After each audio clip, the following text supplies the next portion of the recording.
Hey guys, Sel here. Welcome back to episode 24 of the Ultimate Ironman Progress. And between episodes, I may have done a thing, and that thing is get full prospector. So I wanted to do this because it's a diary requirement for the Falador Hard Diary, which we're going to go complete right now into the Mining Guild while wearing full prospector. So I can go over and do that while I talk through the rest of this. My, well, first of all, skill ups. 69 mining, 62 smithing, as well as 71 mining, magic, rather. And I also got 51 in crafting, I think from 2 or 3 sets of, Tears of Gothics. It's just been a couple weeks now. Been going through a few major changes, schedule changes and all that, so I wasn't super inclined to do anything intensive while I did play, and I was also playing less in general, so I felt like doing something a little less intensive, so Motherlode Mine fit the bill. Once again, needed this for the hard task anyways, so even though this probably isn't efficient to get in terms of XP per hour, it was worth getting for the hard task anyways, so the sooner I get it, the better. I did start at 60 mining, I believe, which is the requirement for Lunar Diplomacy, and I went up to 69. That does get me at or near a couple of quest requirements, so let's see here. I think Dragon Slayer 2 requires 68. Yep, so got that checked off. Song of the Elves requires 70 mining, and Making Friends with My Arm requires 72. So much closer to that than I otherwise would have been. I also decided to pick up my goldsmith gauntlets beforehand and superheat all the gold ore that I got, taking us up to most of the way to 63 smithing as well. Just a nice little bit there. I did start out smithing the mithril bar, superheating mithril bars, and then teleporting to Varrock, making them into darts, and keeping a stack that I would then later fletch. I did like 3 runs of that and it was terrible, so I decided against that. And smithing is going to be easy enough anyways, now that we're past 60 for proper blast furnace usage, that I decided just not to worry about it beyond the superheating gold, because I also need magic XP, because 77 is going to be a requirement for basically all the future crafting training I want to do, because the base rate for crafting for me right now is about 40k an hour with glass blowing in Port Phasmatis. But if I unlock superheat, that goes up to 100k an hour, which is obviously significantly better. And I'd rather not train crafting before then unless I absolutely have to. So, anyways, point of this is I am now going to shove all this into my house. Oh, that's another thing. There's an update coming for the player-owned house in which UIM will be able to, well, anyone, but it's updated for everyone, but I'll go over the UIM specifics. UIM will be able to store individual pieces, but they can only store one piece, and they can only withdraw whole sets. So, for example, if I wanted to do this in pieces and I was a bit more patient, I could have waited until that update is coming in the next couple of weeks, I believe, from the time of recording, and done, say, got the jacket, put it in the thing, got the boots, put it in the thing, and then did other stuff in between all that. So I would have had a greater ability to break things up. And I can do this in the future with things like fishing trawler and the like as well. So, but then until I have the full set, I would not be able to withdraw those individual pieces. It's going to work the same for treasure trails. So, if I get, say, a gilded plate body, and I don't want to drop it, I can put it in there. I'm never going to be able to take it out until I get full gilded, which is extremely unlikely. So it would most likely exist as a trophy item, but it is better than, I guess, not having it. I mean, it's always in the collection log as proof that you got it, but still. Anyways, long ramble. Didn't mean to do that. It's just been a while since I've recorded a clip and wanted to explain why, even though I've been spacing my videos out such that it hasn't been that long since I uploaded. Anyways, back to what I wanted to get at. My rune crafting is now higher than my Slayer, which is no good, and I'm itching to get back into some combat, so I think I am just gonna go straight into Slayer. Get the stuff out of the bag. Got the Berserker ring last time. I don't know if that does anything for a max hit right now, and we obviously can't imbue it quite yet, but I am gonna plan on doing that in the future after I do Dream Mentor, which requires 85 combat. Basically combat things I need combat for and combat. So, time to get into some combat. I am unsure at the moment whether I want to pick up the herb sack and seed box just yet, but I am going to consider it. I'm on a Blood Velds task right now, if I remember the command task. I haven't killed any yet. That's a rune light bug. So, 137 Blood Velds. Probably going to do those in the catacombs. Never been to the catacombs, so that'll be interesting, I suppose. And I guess we'll go from there. I spent a decent amount of money on nature runes, by the way. I am going to go probably get some more out of Nightmare Zone and spend some more on a couple of things. But first, I'm going to shuffle around the looting bag and get my gear in order. So before getting my gear around, I decided to make a bit of an investment. I moved my workshop down here from this corner over here, and I built a portal chamber. So that cost 100k in and of itself, just to build the room. Then I invested about 230k in runes. A bit less than that because I bought natures and some extra loss for myself, but we are going to construct 3 portals here, and I will explain why I'm building the ones that I'm building in just a moment. Okay, first one is going to be Falador. Oh, it's purple. Second one is going to be, let's see here, East Ardoon. And the third one is going to be Karend. And I'm building these 3 because, if I can find it here, it's probably up somewhere. Ah, here it is. And I'm building these 3 for a couple reasons. Well, I guess there's one main reason. The runes required to cast all 3 of these are kind of a pain to get, or at least, okay, they're not really any more of a pain to get than other runes that I don't have, but I know for a fact that if there's, generally speaking, if there's one type of rune I'm not going to have, it's water runes. All 3 of these require water runes, and Karend in particular requires soul runes, so that's even further I have to go out of my way to get that. So I just wanted to build these. I'm going to build a what is it called, the Portal Nexus at some point in the future, and I guess technically I could have boosted to build it now, but that would have been much more of an investment. Instead of 230k in runes, it would have been 2.3 mil in runes. So I'm perfectly okay with paying 10% of the cost for a total of 110% in the long run to gain some short run benefit here, because I think the benefit outweighs the cost. Although now that I take a second to think about it, I am gonna need soul runes for Ensouled Heads if I ever end up needing those. Although I believe the shop in Zaya in Arceus, I think this shop sells soul runes, so it's possible I can just teleport here, get soul runes here, and then just run the rest of the way up to the altar instead of taking the fairy ring there. I don't know, that's something I'll have to figure out in the future, but for now I'm still satisfied with the upgrade. So I'm pretty much all geared up for Slayer now. Went back and bought my climbing boots, Barrow's gloves, and Artie cloak again. Sitting at 101 melee strength bonus. Absolutely insane. To me at least. Finally breaking 100 with the help of the Berserker ring. Anyways, I picked up an easy casket from Thugs, getting my looting bag back. Got a white beret. I think that's new, so pretty nice.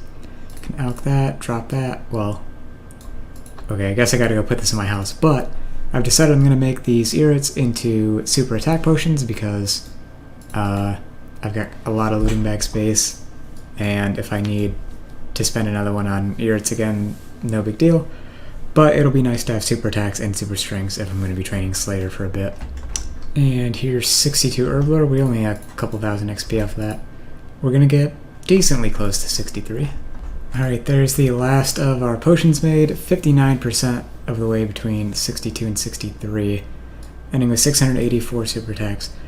I'm going to say this as part of this clip just to hopefully remind myself, and people can make fun of me if I don't remember, but Rune Kite Shield, you need it for a clue, so I'm going to try not to alch it and keep it in my looting bag, because this entire time I've been thinking that I should alch it, but watching all these progress videos where people are like, hey, I need a Rune Kite for this clue, but I forgot that you needed one.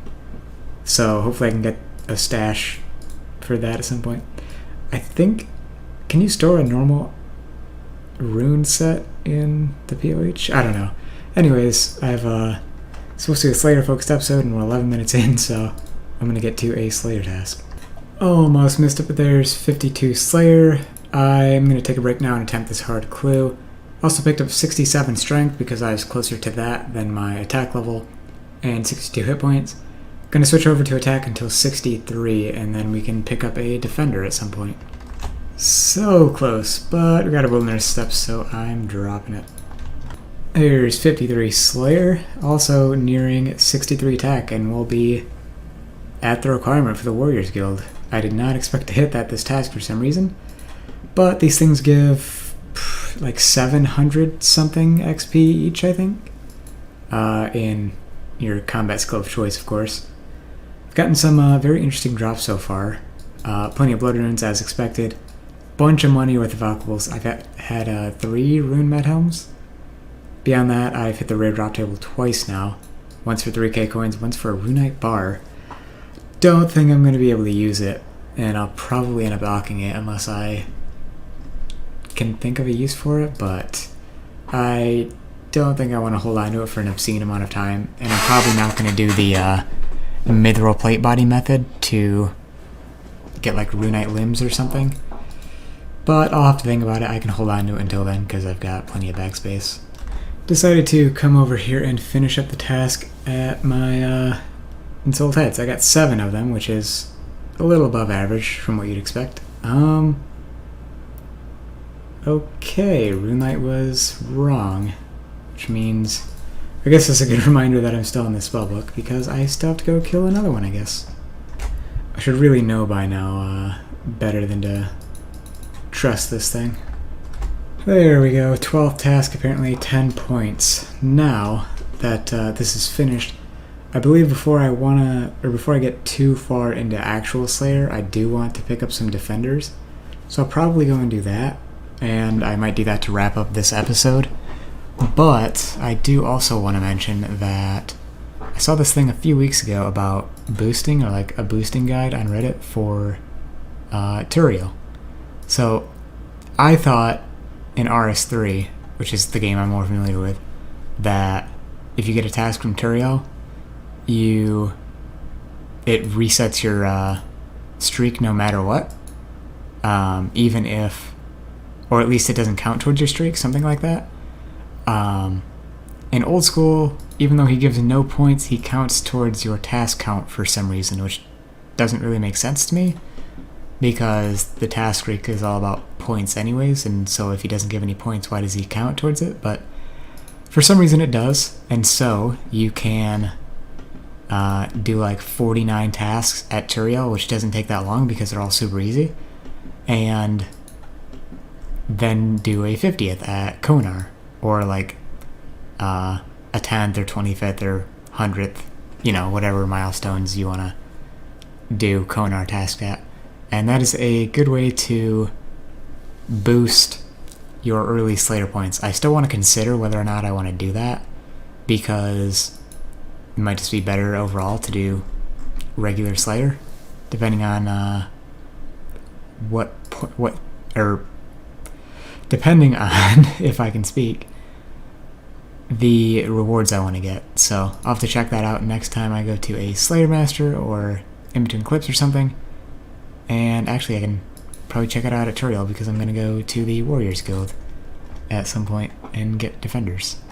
Oh, there's also the situation of these blood runes. I'm not really strapped for cash, and I want to consider alching these because they alch at a slight profit. Obviously, you're losing money. Like, if I'm alching these, I'm saying I prefer to get the magic XP than the money, because even though you quote-unquote break even by alching them, it's costing you money because you could have sold the blood runes instead. There's opportunity cost there, so it's a fallacy to think otherwise. Anyways, because I do want to push towards 77 magic, and the XP might be more beneficial for me. Alright, looks like it was a hard task to come to the Warriors Guild. Oh shoot. I forgot to get my armor, but I'm going to get some mithril armor to animate and start getting tokens.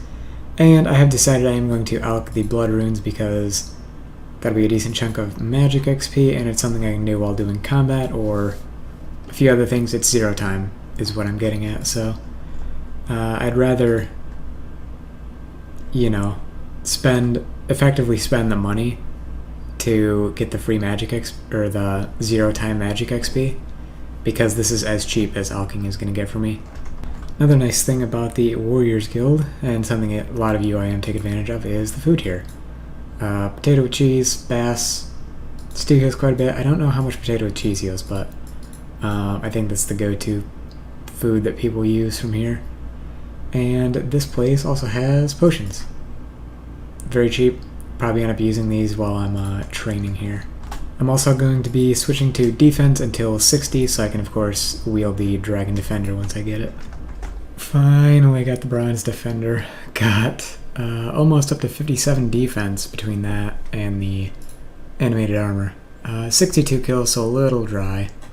I didn't even pick it up. Are you kidding me? Well, minor waste of tokens, but oh well. At least I noticed in time and didn't ramble while it despawned or something. Picked up iron at 112 kills, so still running with my slightly below average luck. Alright, I decided not to record every defender, but I just got the Rune Defender, and it took me a combined total of 444 kills to get up to the Rune Defender so far. And so it's, there's 7 defenders. I think they're 1 in 50. Expected, about 350 kills. Doesn't exactly work like that, but 1 in 50 on average is what it's supposed to be. Anyways, slightly below average luck, as is usual for me, I guess. But now I can move on to the Dragon Defender, and I have no idea how to do that, so I have to look it up. Alright, I guess if we show Lorelei down here, our Rune Defender, 100 tokens. Okay. I don't know how I knew that, but I knew you needed 100 tokens. I swear I've never seen anyone record this or anything like that even, but maybe I read it somewhere. Anyways, I guess I'll go up and get some more tokens before I do this, and this place looks a lot more busy than above. Anyways, now that we've shown her a Rune Defender, we never have to show her another one, which means if we do end up losing our Dragon Defender, we can come back here again. Also, it's twice as rare here, so it's 1 out of 100 instead of 2 out of 100, and these things are more tough, evidently. So we'll see how this goes. I also forgot to mention levels as usual, so I'm up to now 65 attack and 60 defense. I'm switching back to strength for now until probably 70. At some point I have to get 65 defense, I think 70 defense even for piety. 65 is for the quest, whatever it's called, King's Ransom. So I'll probably get that at some point as well. Maybe after I get 70 strength I'll get 65 defense, and then maybe round off attack and defense before switching back to strength until 99. Didn't she say I needed 100 tokens? When I came in here it only took... This one's half killed. When I came here it only took 10, is what I was trying to say. I don't know. I guess I can check the dialogue again, but yeah, that was kind of weird. Alright, just got the Dragon Defender. First time ever having this, or I guess any Defender on Old School, but there we go. Rune Defender, I don't know if it's used for anything. It high alchs for 39k? There's no way. You can't actually high alch that, can you? Nope. Just has a high alch value for death mechanic purposes, I guess. I guess I can alch these mithril items as well. That being said, let's see, it took me, I started at 444 kills, I went up to 515, so a bit under the drop rate. I got a ton of alchs. I think the last clip I had like 630k-ish, 746k. I got 4 rune med helms, 5 adamant 2Hs, and a rune 2H, which is the big ticket item. But yes, very nice. Well, I guess some of those 2Hs might have been from the lower level Cyclops, but yeah, the Dragon Defender is acquired. 6 melee strength, bunch of defense bonuses, obviously not as good as a shield, but the attack bonuses is where it's at. In addition to the strength, which is obviously very significant, I also get crazy attack bonuses. Like, 24 is massive compared to what I have now. It's like 30-something% slash attack bonus. So with this gear setup, I'm pretty much maxed out for what I'm going to be for a while. And yeah, I think that's going to make it a pretty nice time to close out the episode. I know I've rambled quite a bit, and that kind of makes him draw on a little bit, but I apologize. I'd rather make that sort of video style. And if people don't like it, then there are plenty of other good series out there.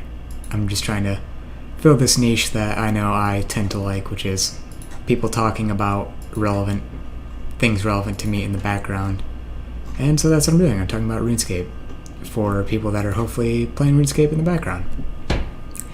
Anyways, I think between episodes I'm going to handle this longbone. Okay, phrasing.